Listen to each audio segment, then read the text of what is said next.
One moment, one moment. Ah, okay. The Zoom. I'm not accustomed to the Zoom. Yeah. Okay, you can start. Good morning, my name is Cristina. I'm a Spanish student and I'm learning English. Could you speak slowly, please? Yes. I would like to ask you some questions about your life. First off, what's your name? My name is Susana, LOW1. Nice to meet you. Nice to meet you too, Cristina. Could you describe your life when you were a child?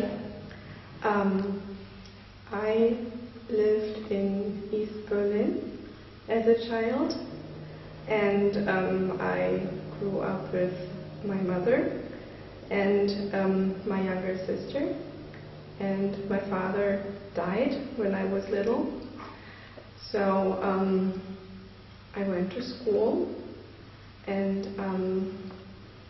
I was good in school, and I liked languages, and the school, my teachers said I should go to a better school where I can learn foreign languages early. So I did not go to a regular school, but to a school specialized in English and French. And there were also schools where the students learned Russian early, but everyone learned Russian from 5th grade. During the year, where did you live and who was your city then? My city was Berlin, and in the GDR, Berlin was the capital. So people who lived in Berlin were privileged. So many times we had better things to buy than people in other parts of the GDR. So many people from other cities came to Berlin for shopping. What was the impact of GDR on your childhood? My whole childhood I was living in the GDR. I was 19 when the wall was opened. So I spent my whole childhood.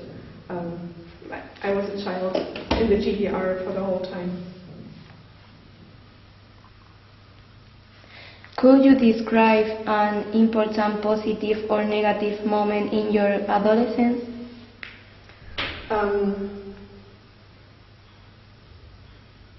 Well, since I lived in East Berlin, we knew a lot about West Berlin too. And in Berlin, you could watch West German television, and so it was so close and yet so far away, because you knew it was close, but you could never go there.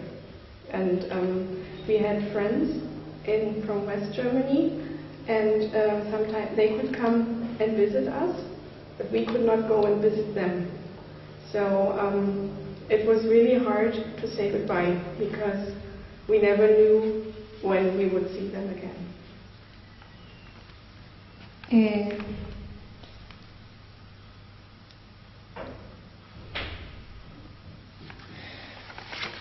What were you doing when the wall fell down? On the night when the wall was opened, I was sleeping because it was very unexpected.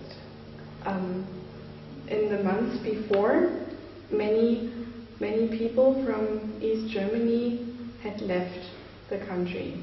They went to Hungary, and then to West Germany, and then the GDR government said, you're not allowed to go to Hungary anymore.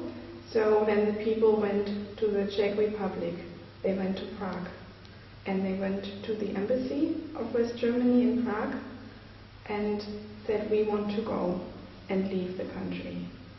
So there was something going on, but we did not think that they would open the wall so fast. So I was sleeping, but then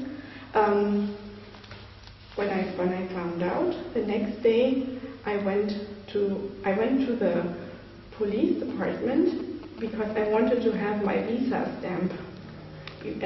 At that time you could go without a visa, but I was afraid that they were going to close it again, so I wanted the stamp that I may go again and again. And then it was very exciting. Did you go to the west side? Yes, like 2 days later. And it was very strange because I said we knew so much through television, but then it was very foreign still because it tests the West. You were there and it was very foreign. Even though the people were speaking the same language, it was another country. And that was strange.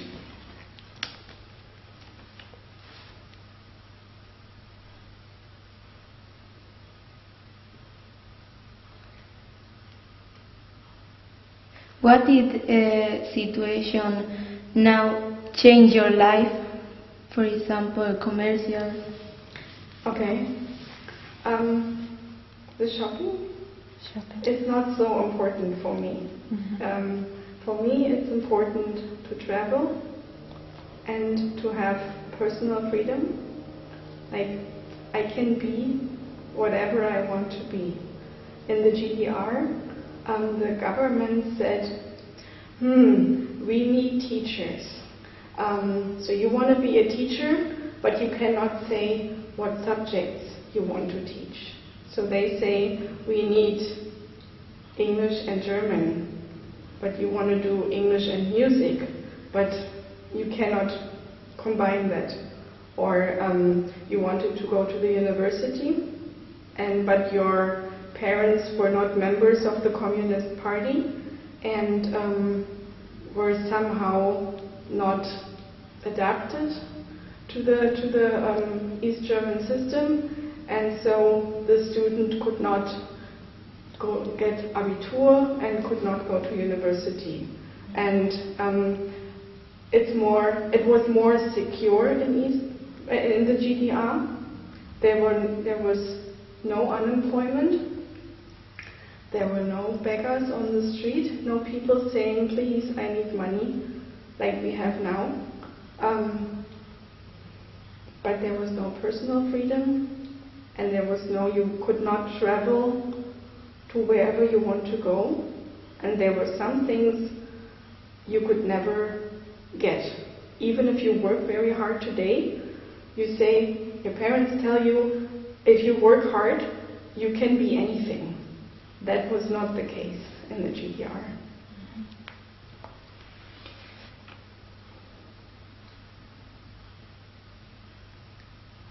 Are you affected today by living that experience? Yes. In small things and in little things.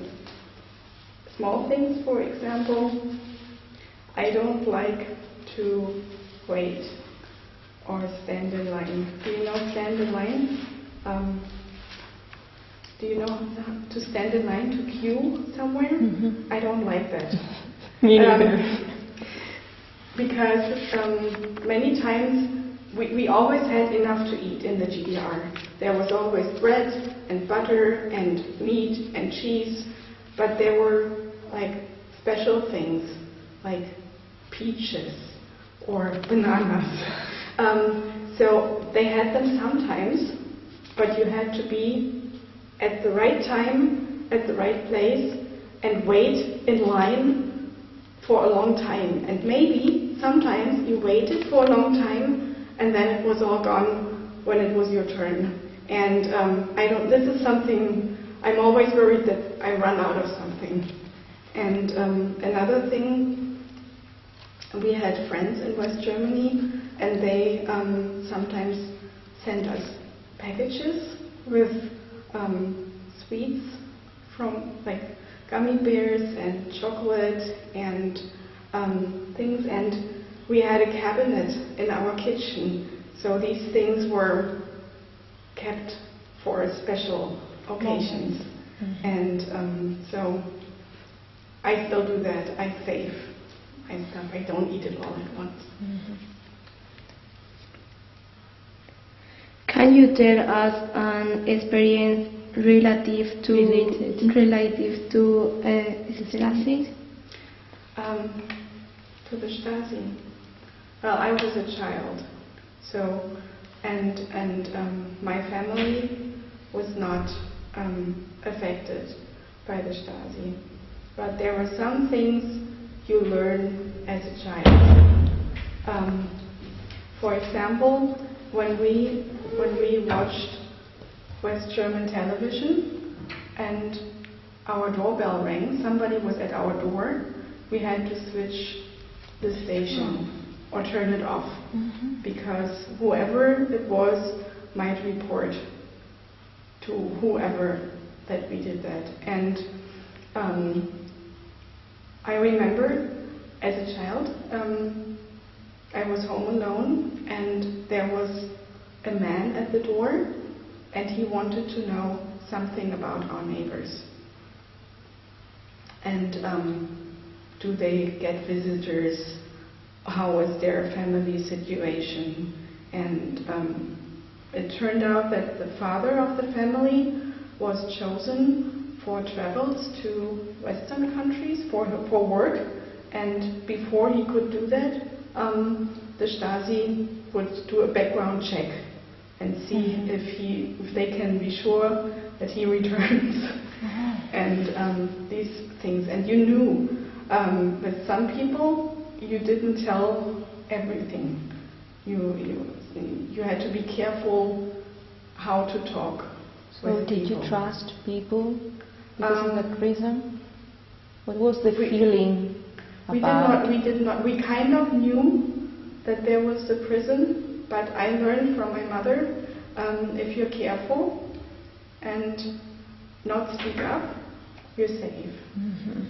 And I think I was lucky that the wall fell down, that the GDR ended when I was just beginning to think and speak my opinion, because I think I would have gotten in trouble. Okay. You told us about your school, your special school. What differences between the typical GDR school and your school can you find?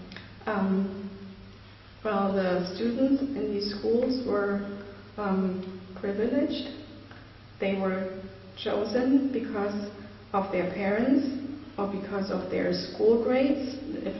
For me, it was the teachers saw talent and recommended me, but there were also other students where the parents had served for the East German government, and as a reward, their children could go to that school.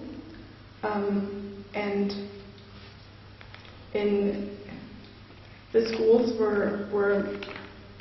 we had more freedom than the students in other schools, because if you teach English or if you teach French, you cannot just teach the language, you learn something about the culture too. So, for example, my English teacher loved the Beatles. He was a big fan. So he always played Beatles music to us as a reward. Like today, when the students, when they don't have tests or something, and as a reward they get to watch a movie. And when I was a kid, this teacher played Beatles songs to us. So we learned about the Beatles and about the English culture, and so it was a window to the Western world, and we felt privileged. Did someone in your family go to the army? No. We were all women, only men. were needed to serve in the army. But I know that some boys in my class had to say, I voluntarily declare to serve for 3 years so I can go to the university.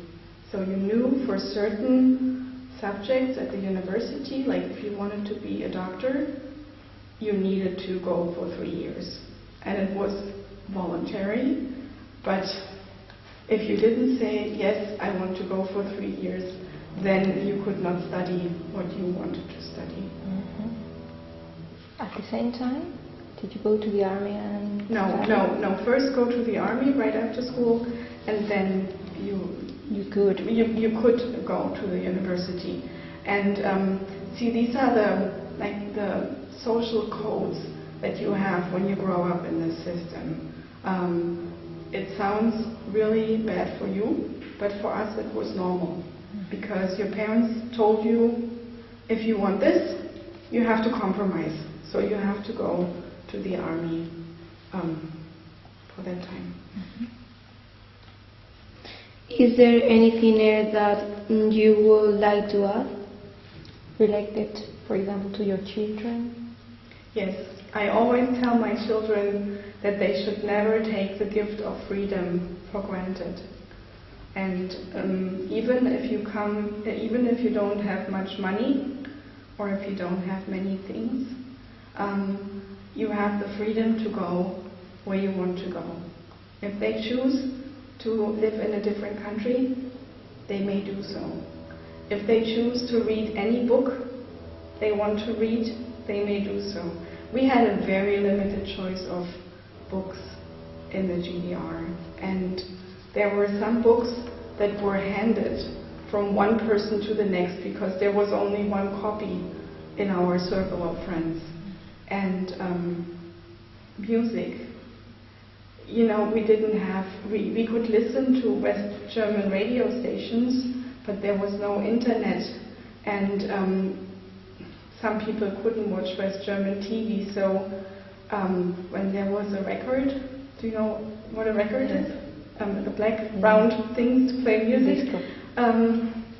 You would give it to your friend, then they would take their cassette player and record it, or we would record music from the radio to have the music, or to go when you want to go out to dance.